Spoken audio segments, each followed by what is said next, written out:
Hello, welcome to the Caregiver Child Connection Program. My name is Minerva Villarreal. I'm the Foundation Program Coordinator, and I will be your facilitator for today. Today's topic, we're talking about caregiver guilt and distorted thinking with Jamie Cobb Tinsley. Feelings of guilt and other distorted thoughts are common for caregivers. Please join Jamie Cobb to identify different types of caregivers' guilt and twisted thoughts, and how to break the guilt cycle and untwist and reframe the thoughts. And with that, go ahead, Jamie.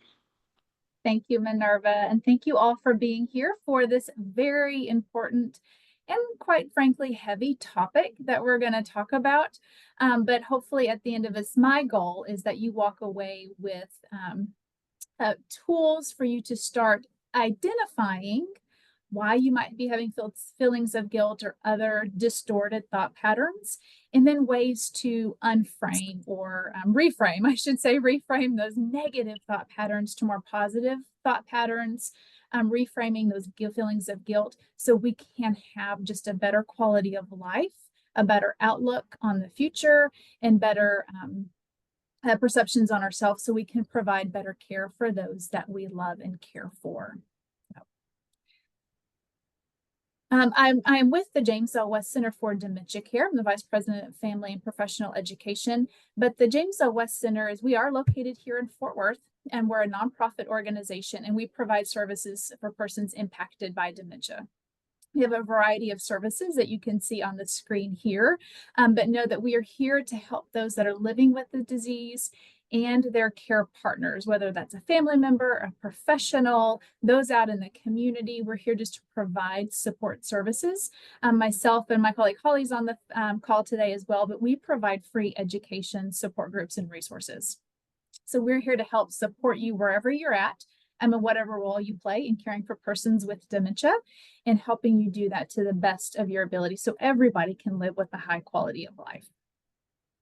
But like I mentioned today, we're going to talk about guilt. How do we reframe that? And we're going to identify some other types of twisted thought patterns or some negative thoughts that we all have because we're human beings. But like I said, we want to be able to recognize what those are, reframe them, so we can have better thinking over time. And that way we have better outcomes and just better success across the board. But as you look at this on the screen, I have these questions here. Do you ever feel? So do you ever feel that other caregivers manage better than you do? And that might be some, you've read some articles from other caregivers, maybe you know other caregivers, you're in a support group, and you think that they're just coping better than you are, or managing better. And then there's some feelings that you haven't lived up to, maybe expectations. Maybe it's expectations you set for yourself. Maybe it's expectations other people have put on you, and you have kind of feelings of inadequacy or guilt for not living up with those. Do you ever feel bad or even guilty about how you've treated your loved one? Excuse me, before they were diagnosed, or how we treated them after they were diagnosed? Maybe we overreacted. Maybe we lost our temper. Maybe we raised our voice, and then we feel bad about how we are responding, reacting to their actions and behaviors. Have you ever felt bad about wanting time apart from your loved one? Time to yourself? Feeling bad, or you do take time for yourself and then you feel bad for having that time. Have you ever felt bad or guilty about breaking a promise or betraying some trust that you thought you had put out with your loved one? Maybe, and I have the example there of moving them into a care community. Maybe you promised or you thought you were going to keep your loved one at home the whole entire time, and you just weren't able to do that, and you feel bad about moving them into a community. Or you feel bad about needing help and bringing in outside help into the home. Have you ever felt bad about having mixed feelings about your loved one's death? And this might be asking the question of, how much longer is this going to last? To when will this be over for my loved one? This can't go on much longer for my loved one or for myself. You ever felt bad about your thoughts or feelings that have changed towards your loved one? Maybe you feel bad about the embarrassment that sometimes caregiving has with it. Or maybe even some failure about getting help from others, or failures and just like I mentioned earlier, perceived expectations that you've had on yourself. Or do you ever feel like you've neglected other areas in your life or other relationships in your life because of the responsibilities and the time of caregiving for your loved one? You know, these are just a few examples of feelings that are very, very common and very normal for persons that are caregiving for somebody with dementia or a chronic illness or just having long-term caregiving. These are very normal and they're very common feelings, and we don't need to feel ashamed or guilty about them. We try and, when we have these feelings, these negative feelings, these feelings that make us uncomfortable, you know, we try to suppress these thoughts. And as we're going to learn over the rest of this hour, that we don't need to suppress those. We need to accept them. We need to work through them and remind ourselves that no matter what we're doing, what we're thinking or what we're feeling, that we are still doing an amazing job as caregivers. We are learning, and that's evidenced by the fact that y'all are just here on this program today, or maybe you're watching the recording. So you are seeking out how to do things better. I need to stay connected. I need to stay involved in learning, not just how to care for my loved one, but how to care for myself as well. You know, the truth is that every caregiver has these feelings. And again, it's only natural, especially given the exhaustion, the stress, the emotional and sometimes physical draining responsibilities it does take to care for somebody with dementia. And we really need to understand that we're not alone in our feelings. Okay. But what we're going to talk about today is how do we identify these feelings to when they become distorted or when they become disruptive and they hamper our performance and our self-worth. And we'll start with guilt today. We're going to really talk about guilt and how to reframe guilt. And then we'll talk about some other common distorted thought patterns and how to reframe those. But starting with guilt, as we know that guilt is defined as it's a painful emotion or it's uncomfortable emotion that's experienced when we believe we have violated a moral or a personal standard. So we feel that we have done something wrong, or we have done something wrong, right? And these feelings of the deserving our blame. And these are for offenses that we did do. We did do something wrong, so we deserving of this blame. But then there's also those feelings of those imagined offenses. Or those things that maybe we didn't know that we were doing anything wrong, or we could have been doing things differently until much later. But we have guilt about how we did it beforehand, before we knew it better, right? And those can cause, of course, feelings of inadequacy and other feelings we're going to talk about here in a second. But caregivers experience guilt due to the stress and the complexity of caring for somebody, especially with dementia. Dementia is a very complex disease. I'm so sorry. And with the complexity of this, it brings, of course, stress. And then a lot of times we add stress to our plate, which we'll talk about. But then there's the responsibility, I don't really like the burden of responsibility or the word burden, but there's extra time, there's higher depression rates, there's higher anxiety for persons that are caregiving full time for somebody with dementia.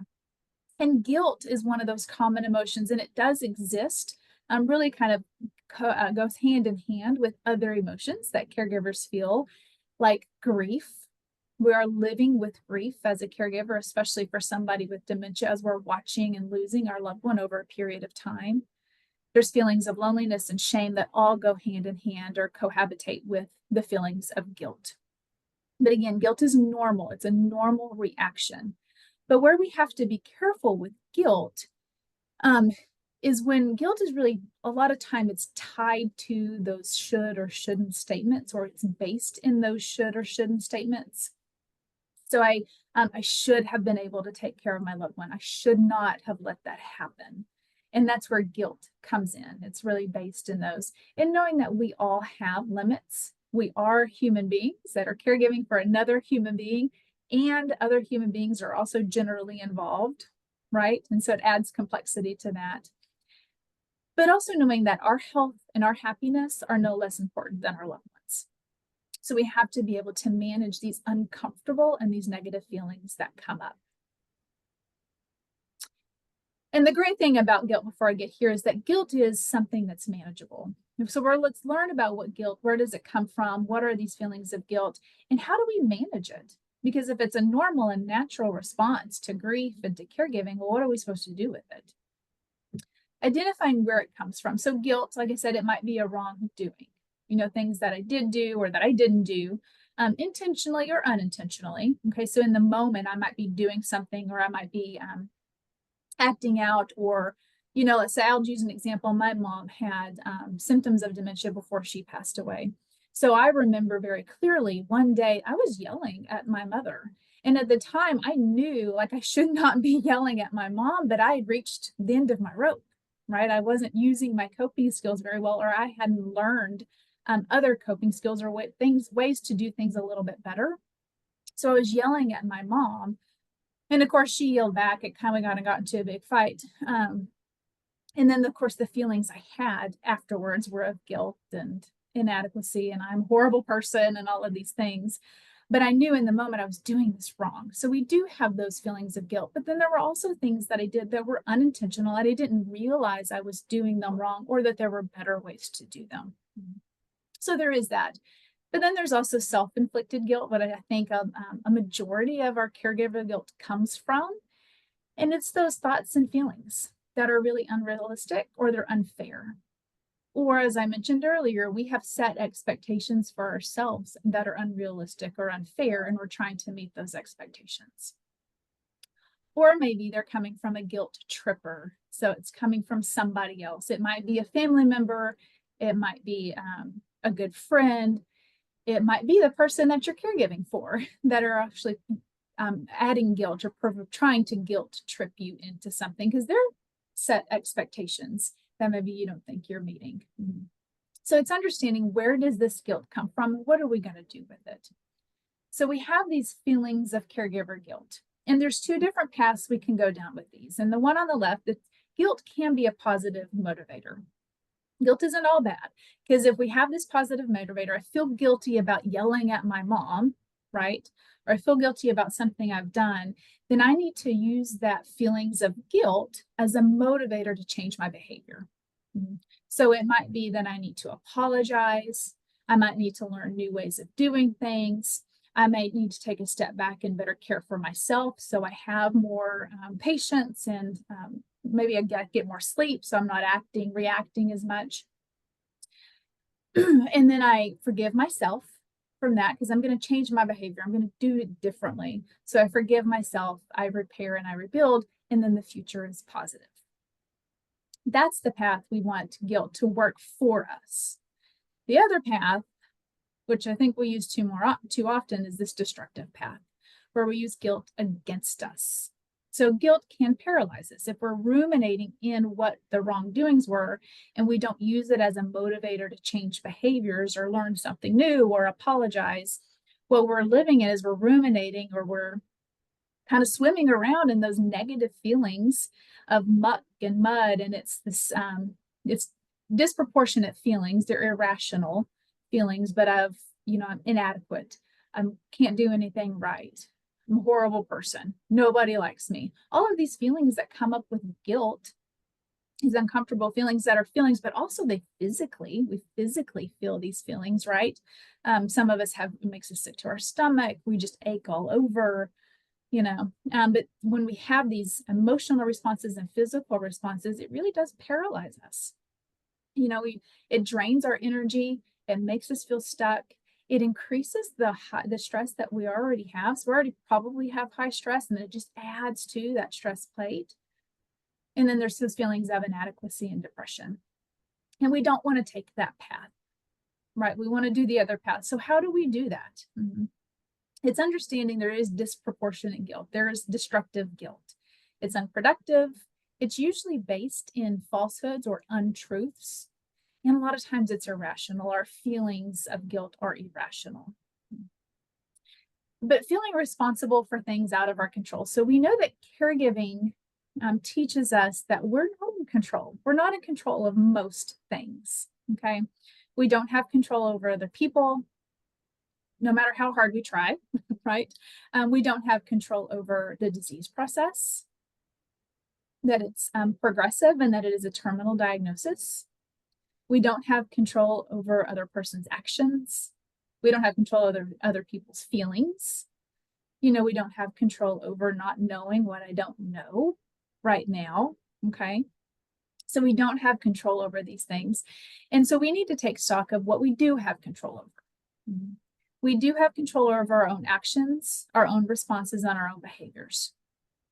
We have control over how we use our time, and we have control over how we care for ourselves. So those, I do have control over that. The rest of it, I don't have control over. And what we tend to do as caregivers is we take on responsibility for the things that we do not have control over. So I'm taking control over other people's feelings and actions, or I'm taking control over the disease process. And if I don't have control over it, why am I taking responsibility for it? Because if I take responsibility, that just adds to the feelings of guilt, inadequacy, worthlessness, depression, anxiety, higher stress. You keep on going. Mm-hmm. So I'm not going to take responsibility for something I don't have control over. And the sooner we can understand that and start to work towards not taking responsibility for that stuff, the sooner we can better manage these feelings of guilt, these disproportionate feelings of guilt and other twisted thoughts. So it's being the self-inflicted caregiver guilt, the stuff that we put on ourselves, those expectations that maybe we have for ourselves. Sometimes that comes from not knowing the disease, or not really educating ourselves, or not being fully knowledgeable quite yet of the disease and its progression, and knowing that there are changes for both the person living with the disease and those that are caring for them. All right, there's emotional, mental, physical, spiritual, financial, social, relational changes that are going to happen for all parties that are managing dementia. Okay. So we have to ask ourselves, do we have unrealistic expectations? Maybe for myself, maybe for the disease, maybe for my person, maybe for other people that are also helping me caregive. But some examples here. Do we think, okay, well, I can still work full-time. I can still maybe even work more than full-time. I'm working 50 hours a week. I can still keep up my work schedule and be the main caregiver for my husband. We'll be okay. Well, is that unrealistic, or is that maybe a lofty idea about your situation? Mom and dad will always be able to stay together in their home. I know I'm going to be busy. I know my schedule's going to change, but I'm still going to be able to keep up the same lifestyle standards that I've had and caregive. Well, sometimes we have to realize, is that rational? Am I setting myself up for something to not be successful? What are those expectations I'm putting out there, right? So looking at guilt versus regret. So we understand what guilt is, the past, that guilt can be a positive motivator, but can also be very destructive. Guilt a lot of times is based in falsehoods or untruths. So we've kind of got to set ourselves up for that. Or what are our expectations? And are our expectations really meeting the reality of the situation? But then looking at guilt versus regret. So how do I start to reframe this word or these feelings of guilt? And guilt, we talked about, is the fact of having committed some known offense, or when we're doing something, we know we're doing something wrong when we're doing it. Regret is that feeling of sadness, repentance, or disappointment of something that has happened. So it's the experience we have when we look back on an action and feel that we could have done things differently. I should have not done that. I should have not yelled at my mom. I knew better.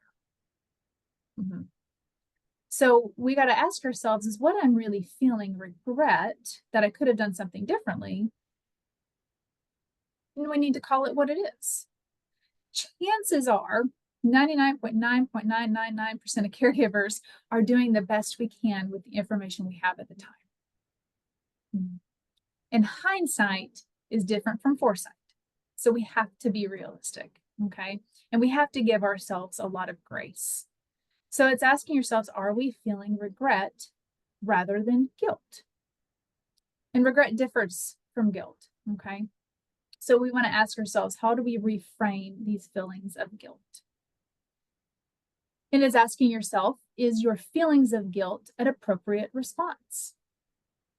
So the feelings you have of guilt for a certain situation, I'll just use, I yelled at my mother and I yelled at her for quite some time. And I, like I mentioned, I knew shouldn't be yelling at her at the time, but I couldn't stop myself. I was tired. I was scared. I didn't like what was happening. The whole situation. I don't like what's happened to mom.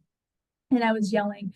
But the feelings I had afterwards were destructive. And I could tell myself, I shouldn't have done that. I know better, but I stayed in those feelings. I stayed stuck in those feelings of I should have done better. I knew better. I should have done better. I'm a horrible daughter. I'm a horrible caregiver. We're never going to recover from this fight. Everything's going to be bad. So I just piled upon myself guilt, depression, anger, resentment, inadequacy, all of this stuff. And what happened is those feelings really were not an appropriate response for what was happening. Because hindsight and foresight. So it's I'm going to ask you to look at the facts of a situation. Did I intentionally try and cause harm to my mom? No, I did not intentionally. I did not set out to go yell at my mom and make her upset and have her yell back. That was not intentional. Okay. So those feelings of those self-imposed guilt that I put on myself are not really an appropriate response.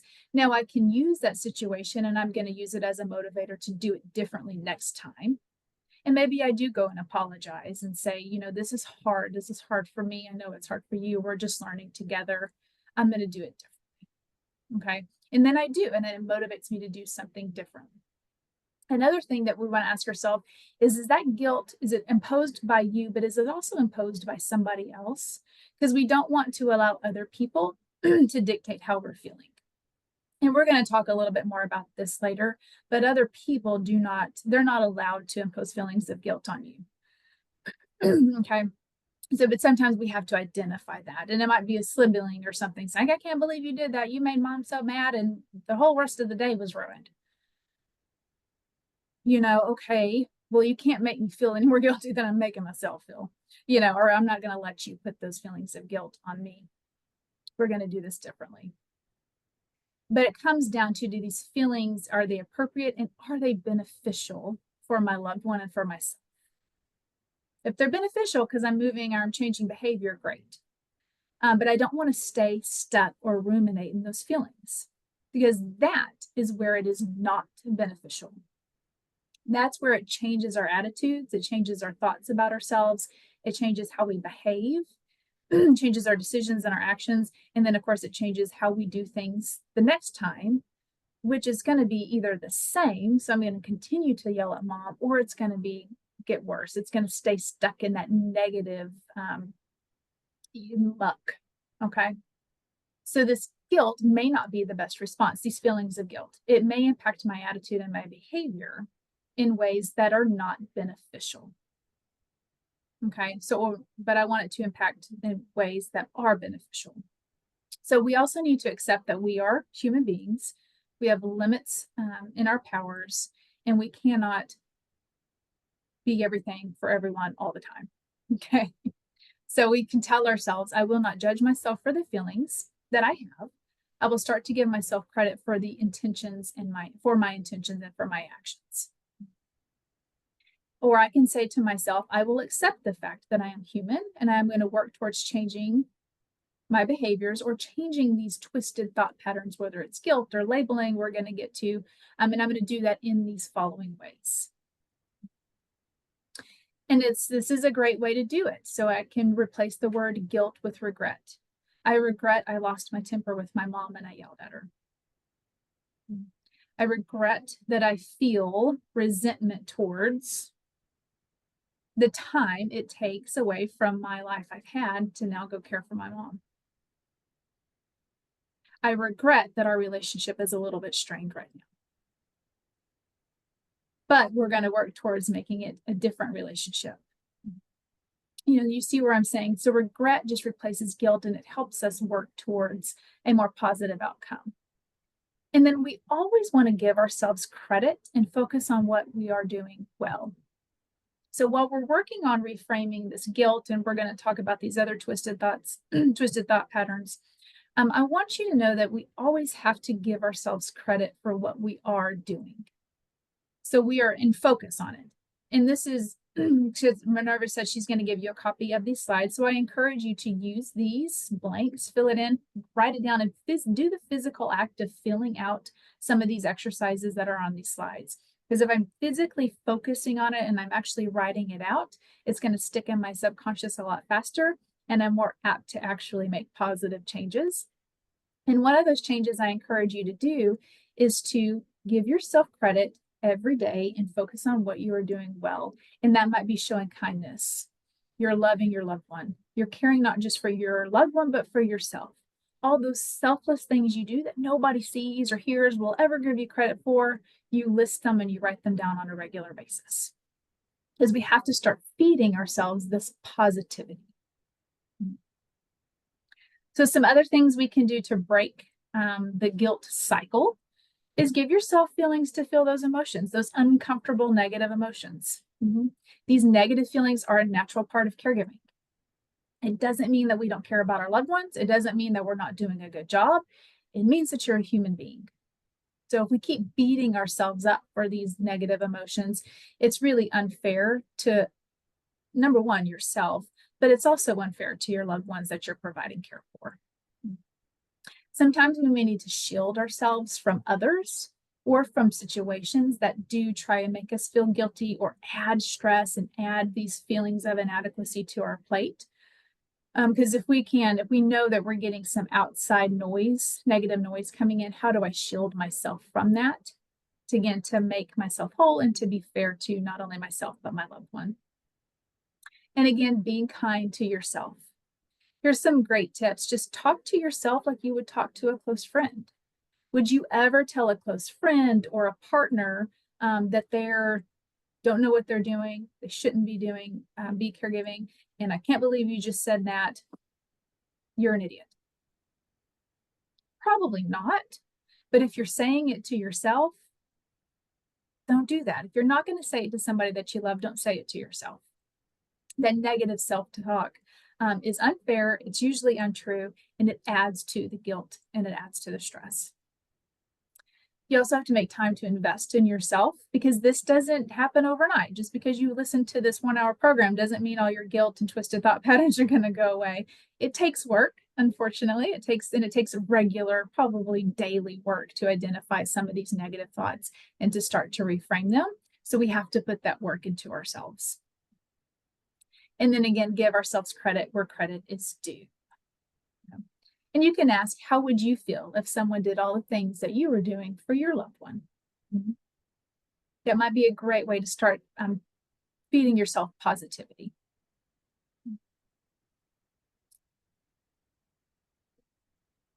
And I want to talk about perfectionism, because a lot of times guilt comes from this need to be perfect, to be the perfect caregiver, the perfect daughter, the perfect spouse, the perfect employee, etc. But perfectionism isn't real. So this Dr. Barry Jacobs pulled this from one of his articles that he has. But he writes, guilt is part of who we are as caregivers. There will always be a difference between what we are truly able to do and what we think we should be doing, which causes guilt.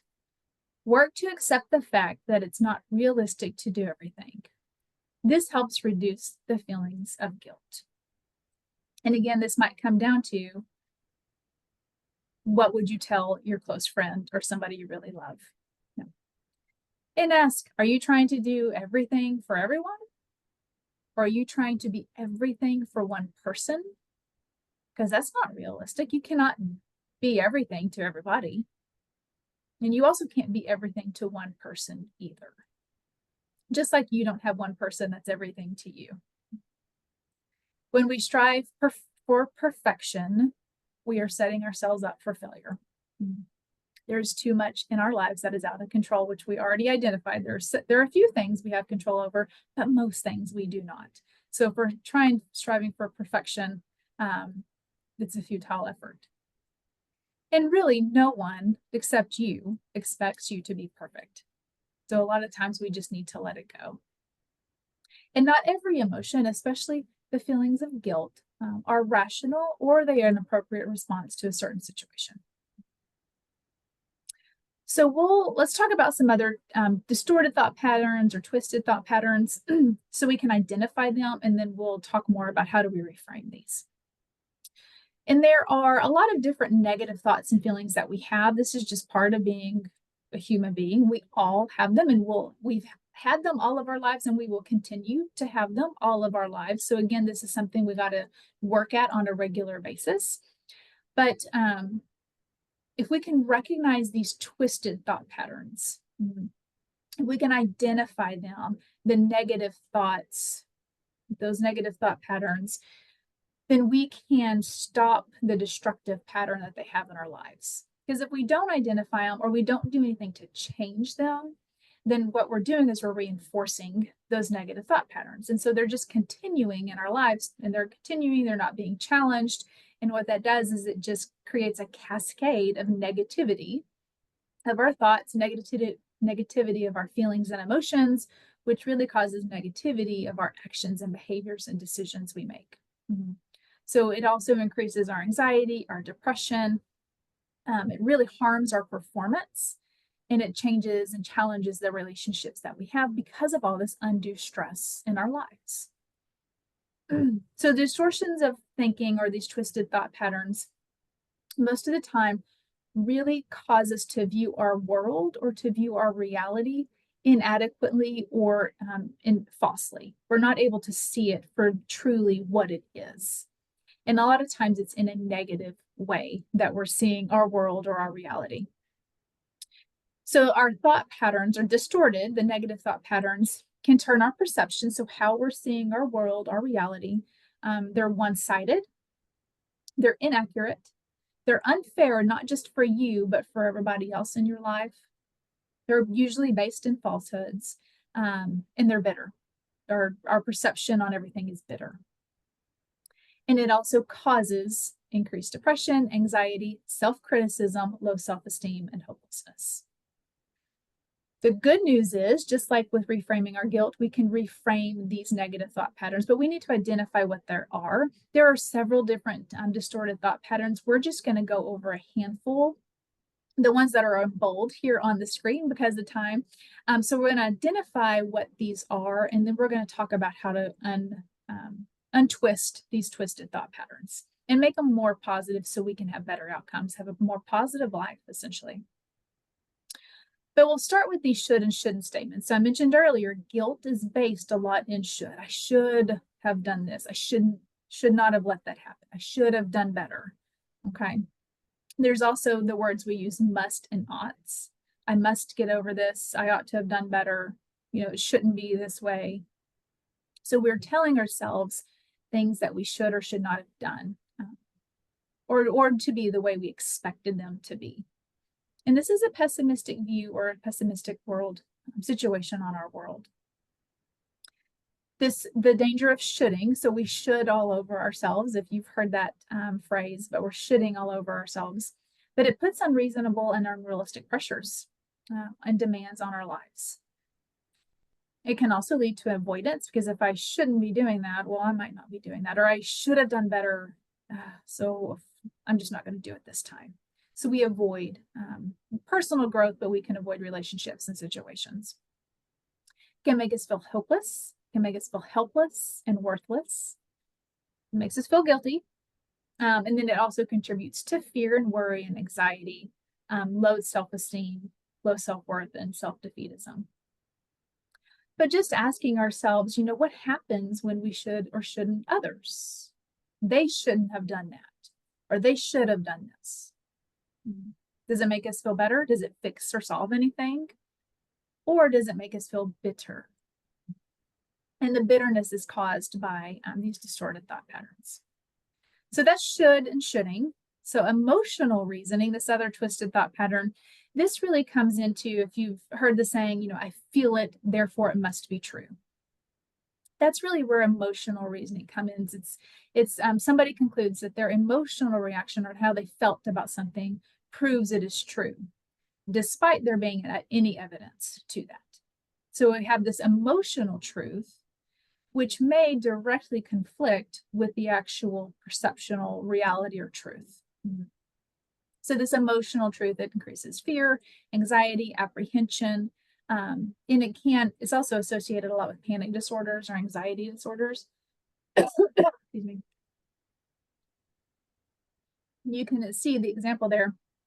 Even though the spouse has only shown devotion, a person using emotional reading might conclude that I know my spouse is cheating or being unfaithful on me because I feel jealous. So I'm taking my feelings of jealousy and maybe insecurity and making it out to be, well, they must be cheating or being unfaithful to me. So some other ways what emotional reasoning sounds like. You feel and believe you're fat, even though your doctor and others tell you that you're well within your normal range. You feel guilty of something, so you conclude that you must have done something wrong, even though there's no evidence to say that you've done anything wrong. You have feelings of worthlessness, even though all of your actions and behavior demonstrate that you are worthy. Okay. You feel stupid, so you're convinced that you must be dumb, even though you make good grades in school or you're a high performer in your job.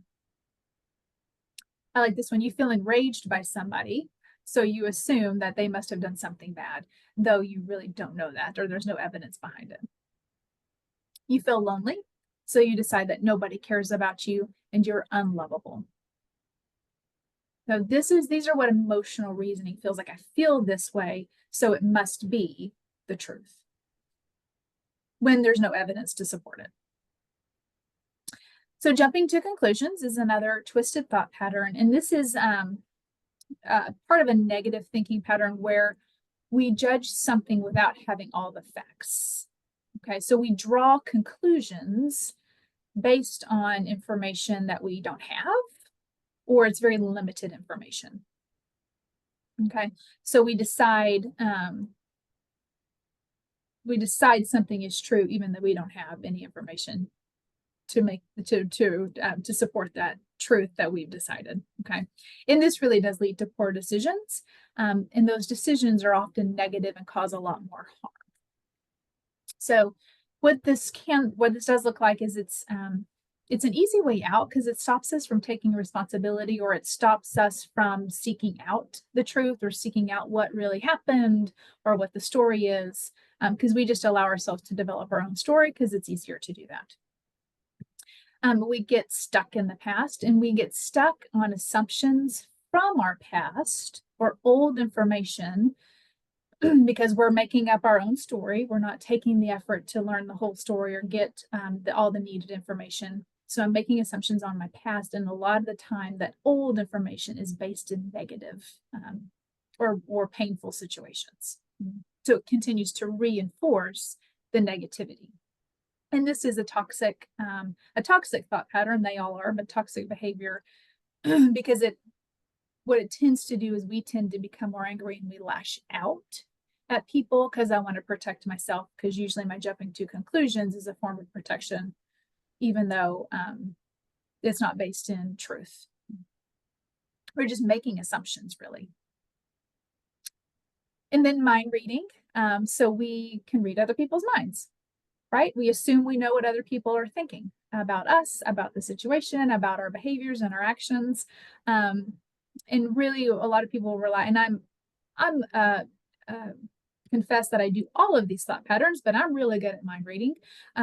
It's my superpower. I can read people's minds, but I'm relying on experiences because of maybe some insecurities that I have, or they looked at me kind of funny, or they didn't say hi to me, or whatever it was, so they must not like me, or I must have done something wrong and they're mad at me.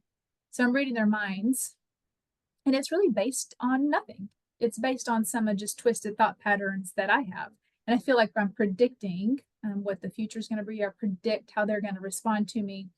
and it will cause me to act in a way that supports what I think that they're thinking, which 100% of the time is not right, because we cannot read people's minds. And then labeling. So labeling is where we take one characteristic of a person, and usually it's a negative characteristic, and we apply it to that whole person or to a whole group or to a whole entirety. Okay. What happens with labeling is we reduce that person or reduce that group to that label that we have given them unfairly. So we review that entire person or that entire group with that one characteristic that's usually negative, and we filter out anything, any other positive characteristics or behaviors that don't fit inside the label that we've given them. So we start to believe our label we've given them, and there's really no room for change. So some labels, for examples, she's running late. She's frequently running late, therefore she is irresponsible. So the label is that irresponsible. He spoke to us curtly, so he is a jerk. My spouse doesn't listen when I talk, so they are uncaring. I lost my patience with my loved one. I am a bad caregiver. I forgot to call my mom. I am a bad son or daughter. I gave in to her, so I am a pushover.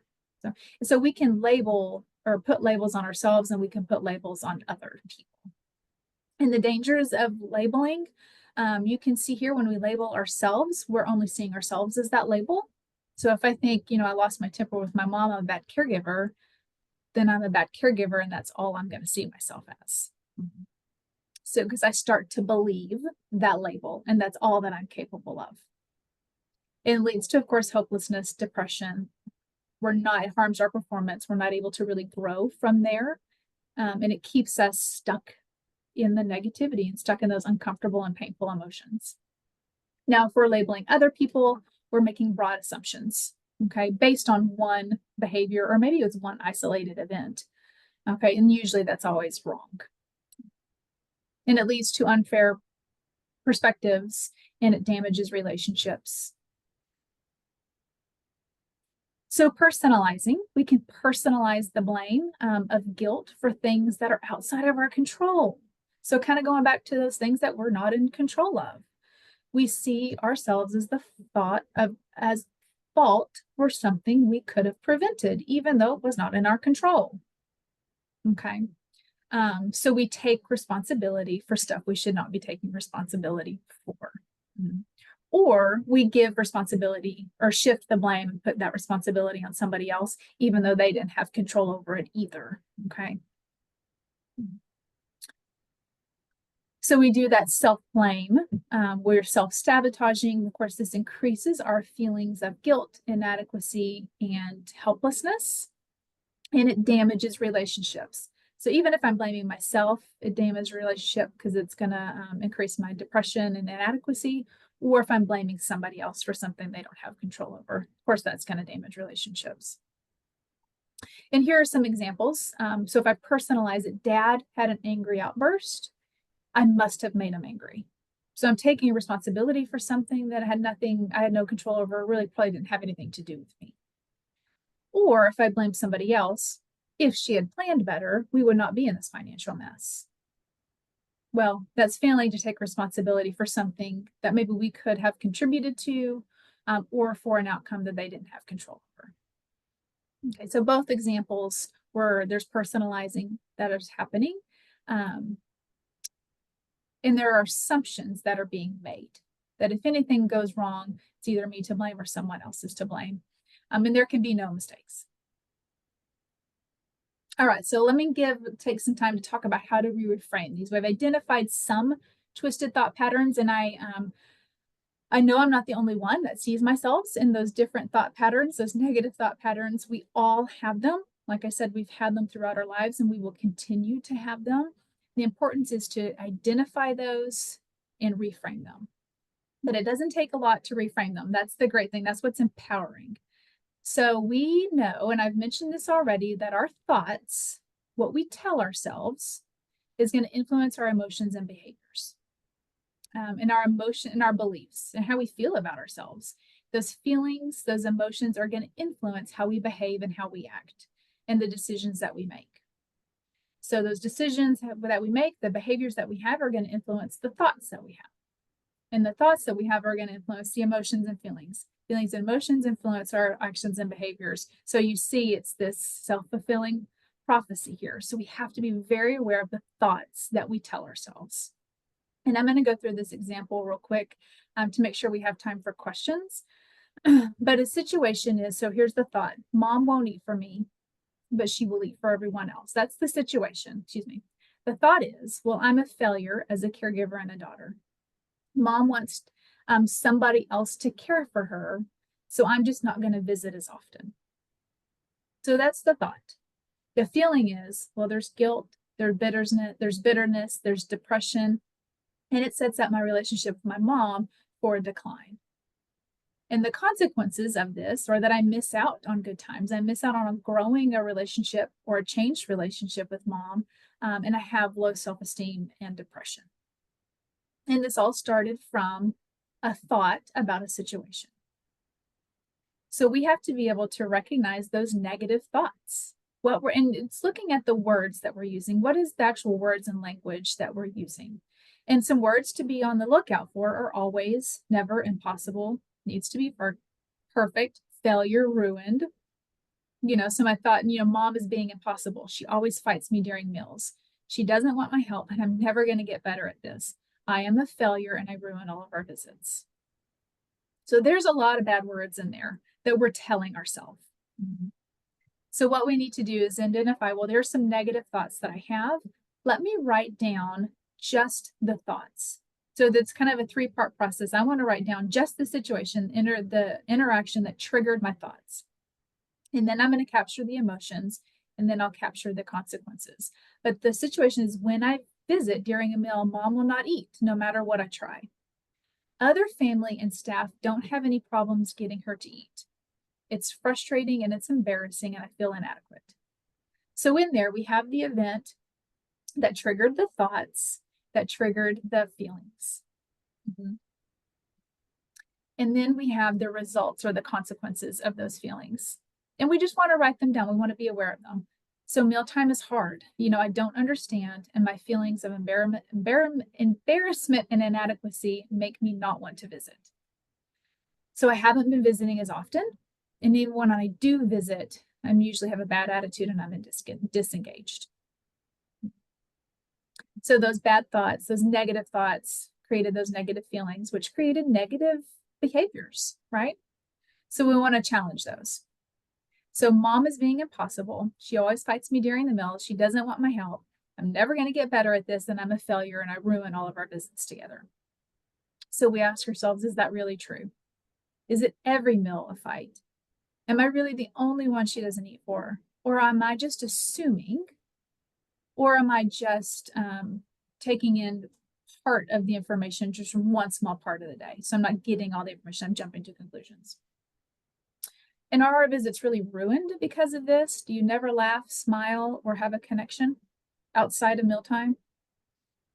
And are you really a failure as a caregiver and a daughter because of this one situation? Does your success as a caregiver and a daughter hinge on mealtime? And really, what would your advice be to your best friend, your sibling, if the roles were reversed? Because sometimes we're like, I don't know what questions to ask myself. Well, what questions would you ask your close friend if the shoe was on the other foot? And then we choose a new thought pattern, okay?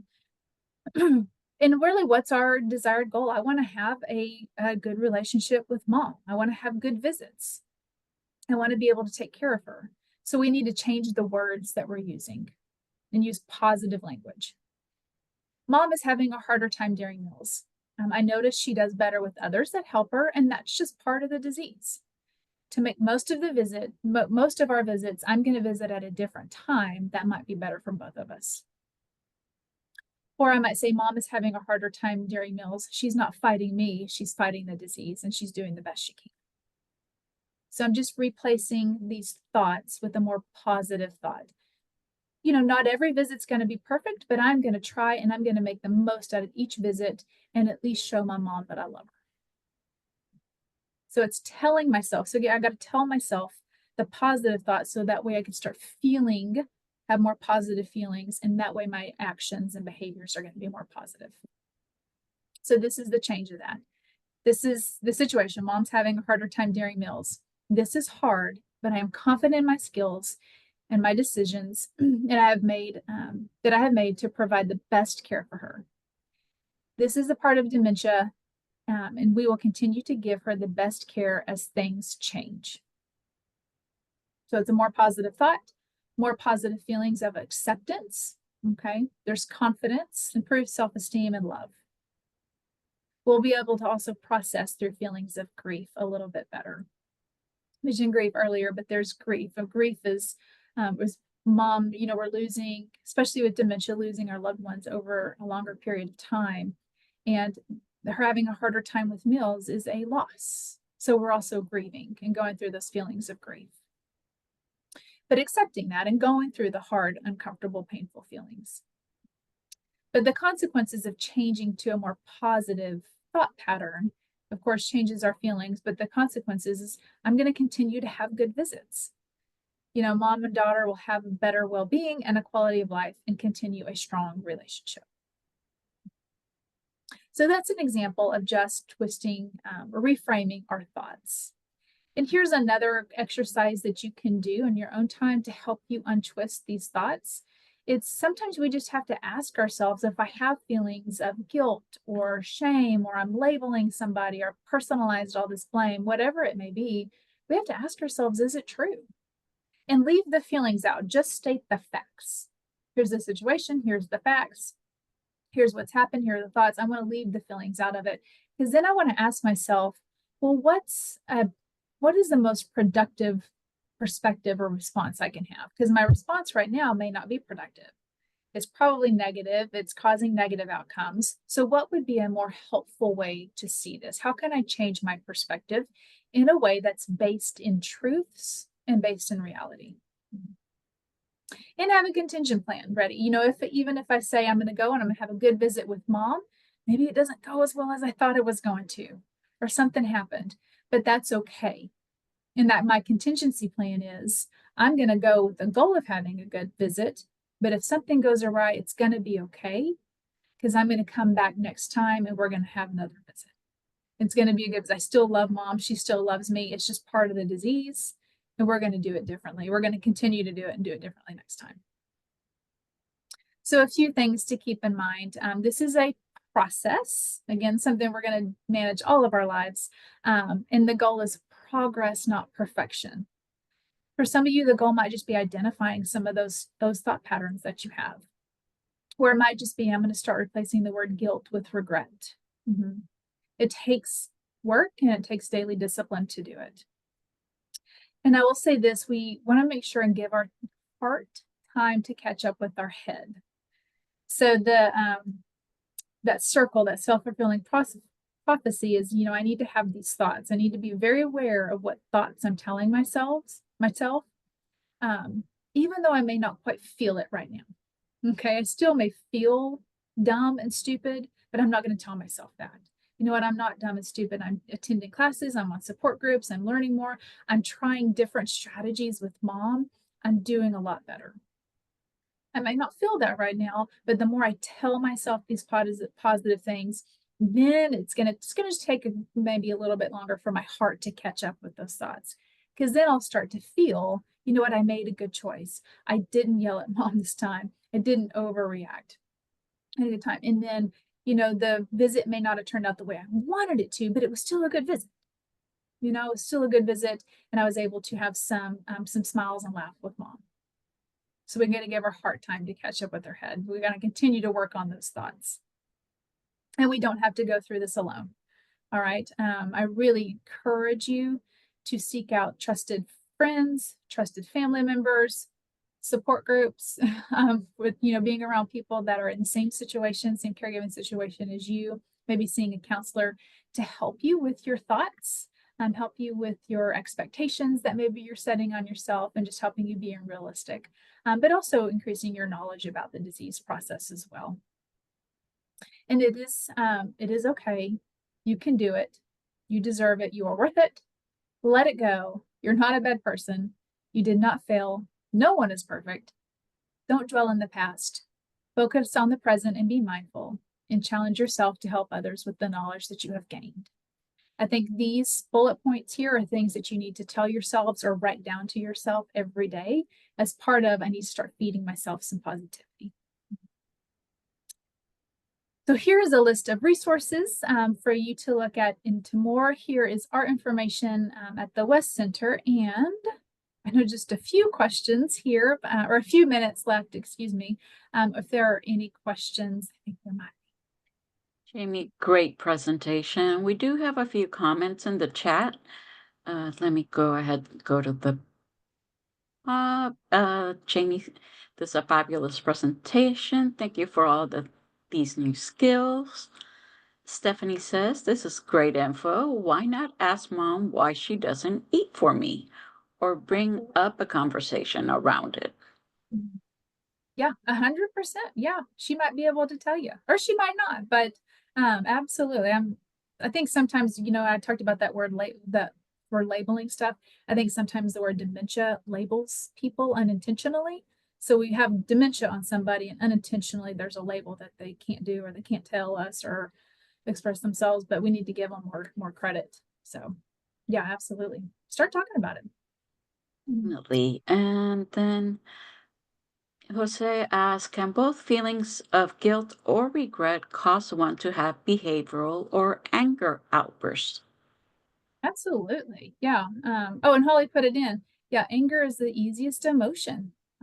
It's easy to be angry. It's easier than feeling guilty. It's easier than feeling sad about stuff. It's easier to be angry.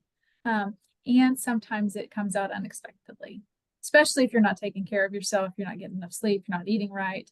We're not as in control of our emotions either, right? So Definitely. And you'll notice in your screen, this poll popped up. Please go ahead and fill that out. Uh, this was a great presentation, something I think we all need to revisit at least once a year. So we fix our thinking for sure. First off, let me go ahead and let you know what to expect as time is winding down. On Thursday, we're going to have our How to Handle Uncertainty with Elliot Sklar and Lucy Barilak. On Monday, we're going to have our Spanish session, El Estrés y el Regalo que nos brinda. So pretty much stress and the gift it brings us. And then Thursday, the 27th, we have How to Process Sadness with Elliot and Lucy Sklar. Those are part of their wellness series for this month. And then, yes, the slides will be shared with everybody. I saw that asked, and I will be sending out that email. I usually take 24 to 48 hours on sending those out, so you'll have that. If you don't see it in your inbox, check your spam folder. Sometimes they do go in there. Any last words you like to give, Jane? yeah, I just saw in chat about resentful being the root of guilt, and yes, but it's starting to work through grief as well, which I briefly talked about. And Holly put in chat, it's really important to understand that caregivers are managing and dealing with grief, and getting a part or being a part of a support group, or talking to a counselor, somebody that's trusted, and that is, you know, an expert in this to help you manage through these feelings of resentment and guilt, but just being able to talk to people in a safe space that understand what you're going through really can really help you start to heal, to work through these uncomfortable emotions. We offer support groups at the West Center. They're open, absolutely open. We have one that meets every Wednesday at 1 p.m. online. So I know there's a lot of people from other states. Y'all are welcome to join the online one, 1 p.m. Central Time. And then we do have one that meets in person here at the West Center on Fridays. So, and those are every week. So. And thank you, everybody, for participating today. Great questions. Thank you, Jamie, for this presentation. It's very well needed. And I also want to say thank you to the Walmart Charitable Foundation for sponsoring the Caregiver Teleconnection program and for providing these resources for you, the family members taking care of your loved ones, and also the professionals. Thank you, everybody, and hope you have a safe day and stay warm.